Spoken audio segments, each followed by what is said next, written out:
নমস্কার, নিউজ 18 বাংলায় আপনাদের সকলকে স্বাগত। প্রিয়াঙ্কা রয়েছি আপনাদের সঙ্গে। তারাতলা বিপর্যয়ে গ্রেফতার কালীচরণ বন্দ্যোপাধ্যায়। কে কালীচরণ বন্দ্যোপাধ্যায়? প্রাক্তন মেয়র ফিরহাদ হাকিমের ওএসডি কালীচরণ। এবার পুলিশের জালে কালীচরণ বন্দ্যোপাধ্যায়। কোথা থেকে গ্রেফতার, কিভাবে গ্রেফতার, কখন গ্রেফতার করা হয়, কিভাবে জড়িত এই ঘটনার সঙ্গে আরো বিস্তারিত জানার চেষ্টা করব। রৌনক রয়েছে আমার সঙ্গে। রৌনক,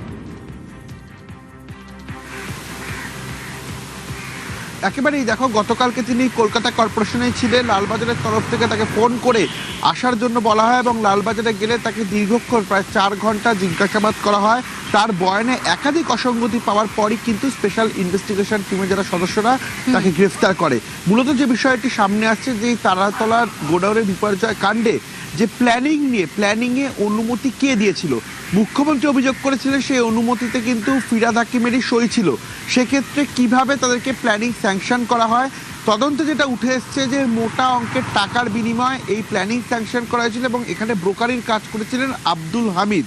এছাড়া যিনি মারা গেছেন এখানে চাপা পড়ে, আসগার হোসেন, তিনি কিন্তু সরাসরি এই কালীচরণ বন্দ্যোপাধ্যায়ের সঙ্গে যোগাযোগ রেখেছিলেন, এমনটাই তদন্তকারীদের কাছে তথ্য উঠে এসেছে। এই বিষয় নিয়ে গতকাল কালীচরণকে জিজ্ঞাসাবাদ করা হয় যে এই আসগার হোসেন, তার সঙ্গে কালীচরণের কি সম্পর্ক ছিল।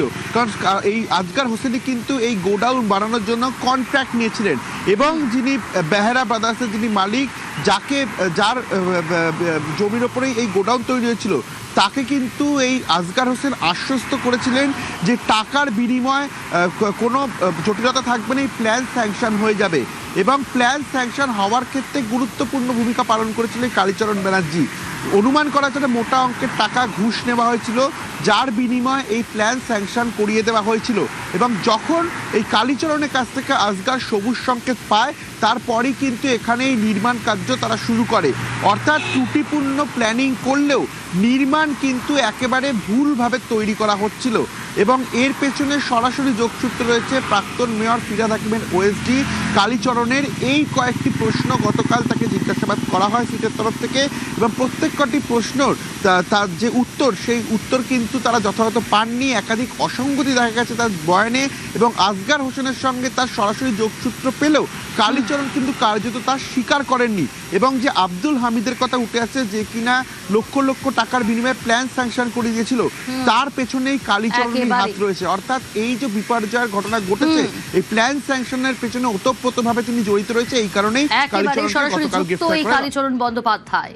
বেশ, পুরসভায় দুর্নীতির কালি।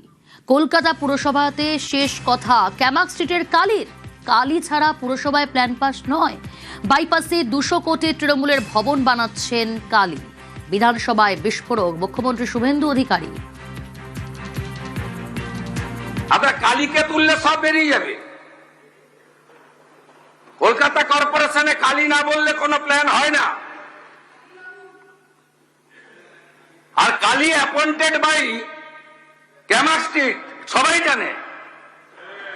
আর এই কালি বাইপাসের পাশে আপনাদের তৃণমূল ভবন বানাচ্ছে 200 কোটি টাকা দিয়ে,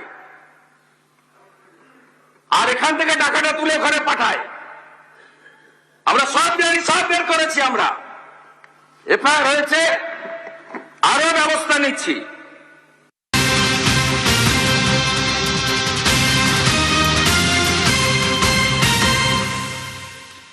তারাতলায় যে ভয়াবহ বিপর্যয়, সেই বিপর্যয়ের ঘটনায় গ্রেফতার প্রাক্তন মেয়রের ওএসডি। স্ক্যানারে আসগার কালীচরণ লিঙ্ক, অর্থাৎ তাদের দুজনের মধ্যে কি যোগাযোগ, কি যোগসূত্র। কালীচরণের সাহায্যেই ত্রুটিপূর্ণ বিল্ডিং প্ল্যান পাস আসগারের। ঠিকাদার আসগার, মৃত্যু হয়েছে তার এই বিপর্যয়। অমিতের কাছ থেকে জানার চেষ্টা করব, প্রতিনিধি অমিত রয়েছে আমার সঙ্গে। অমিত, কি যোগসূত্র, কি লিঙ্ক ছিল আসগার ও কালীচরণের মধ্যে? দেখো, 80 নম্বর ওয়ার্ড এবং সংলগ্ন এলাকাতে বিভিন্ন যে কনস্ট্রাকশনের যে কাজগুলো হয়ে থাকে, সেই পুরো কাজটা সিন্ডিকেট পুরো চালাতে হচ্ছে আসগার, অর্থাৎ ডেভেলপার আসগার, ঠিকাদারের কাজ ঠিকাদার। তিনি পুরসভা থেকে বিভিন্ন তার কাজের প্ল্যান সেখান থেকে স্যাংশন বা অনুমোদন করাতেন এবং তারই সূত্র ধরে কিন্তু এই কালীচরণ বন্দ্যোপাধ্যায়ের সঙ্গে পরিচয় হচ্ছে আসগারের। শুধু আসগার নয়, আসগারের টিমের বা আসগারের যে সাগরে রয়েছে তাদের প্রত্যেকের সঙ্গে কিন্তু কালীচরণের যোগাযোগ ছিল, এই তথ্য উঠে আসছে। বেহেরা ব্রাদার্স যে কোর্টের এই জমিটি লিজ পাওয়ার পর সেখানে তারা একটা কনস্ট্রাকশন করবে, তারা গোডাউন করবে, ঠিক করে। যেহেতু পোর্ট এলাকা এবং পোর্ট এলাকাতে সমস্ত কাজই করাতে হয়েছে আজগরকে দিয়ে, সেই কারণেই আজগরের সঙ্গে শম্ভুনাথের যোগাযোগ হয়। শম্ভুনাথকে তিনি আশ্বস্ত করেন যে এইখানে প্ল্যান তিনি পাস করে দেবেন এবং প্ল্যান অনুমোদন হয়ে যাবে।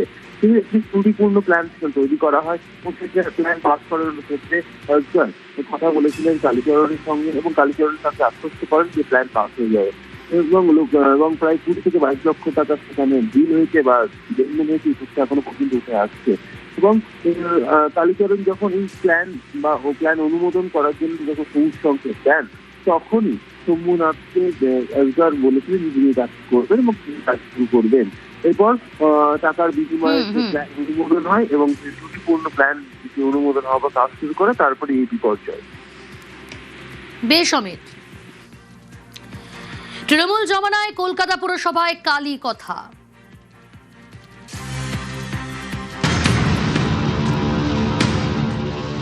আমরা কালীকে তুললে সব বেরিয়ে যাবে।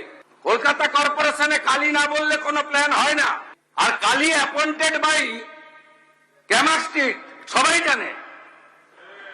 আর এই কালী বাইপাসের পাশে আপনাদের তৃণমূল ভবন বানাচ্ছে 200 কোটি টাকা দিয়ে, আর এখান থেকে টাকাটা তুলে ওখানে পাঠায়। আমরা সব জানি, সব বের করেছি, আমরা এফআইআর হয়েছে, আরো ব্যবস্থা নিচ্ছি। বিধানসভায় মুখ্যমন্ত্রীর মন্তব্যের পরেই শুরু হয় জল্পনা। কে এই কালী? কলকাতা পুরসভার অন্দরমহল বলছে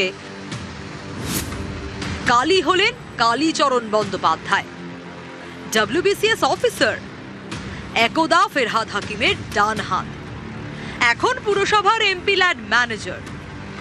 ফেরহাদের আমলে নাকি কালীর নির্দেশ ছাড়া কলকাতা পুরসভায় একটা পাতাও নড়ত না। চেতলাতে কালী পুজো তো বিখ্যাত। তো এই যারা মেয়রের ঘরে, অর্থাৎ ফিরহাদ হাকিম যখন মেয়র ছিলেন তার ঘরে যদি কেউ প্রবেশ করতে চাইতো, কে যদি পা রাখতে চাইতো, তাহলে তাকে নাকি কালী প্রণাম করে যেতে হতো।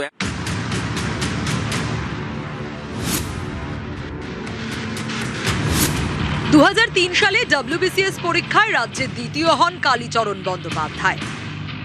যোগ দেন ভূমি রাজস্ব দপ্তরে। 2006 সালে ওয়েস্ট বেঙ্গল পুলিশ সার্ভিস পরীক্ষায় বসেন। তাতে প্রথম হয়ে 2008 সালে রাজ্য পুলিশে যোগ দেন। প্রশিক্ষণের সময় পুলিশ ছেড়ে ফের ভূমি রাজস্ব দপ্তরে ফেরেন। 2010 থেকে পুরসভায় শুরু কালী রাজ।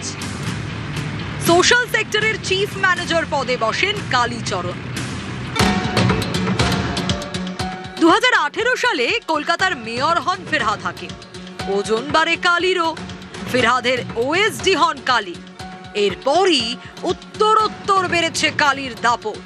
কেএমসিতে তিনিই ছিলেন শেষ কথা। তার চোখ এড়িয়ে নাকি কোনো প্ল্যান পাস হতো না।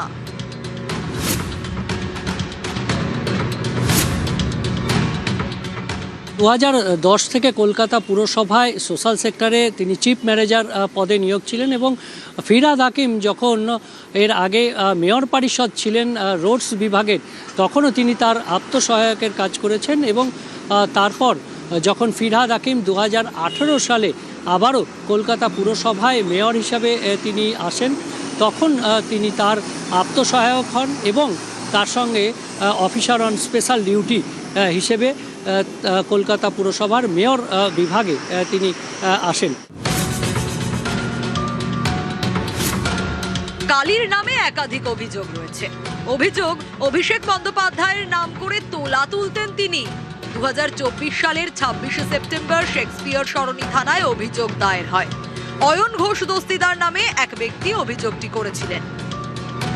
শোনা যায় এই অয়ন নাকি ক্যামাক স্ট্রিটেরই কর্মী।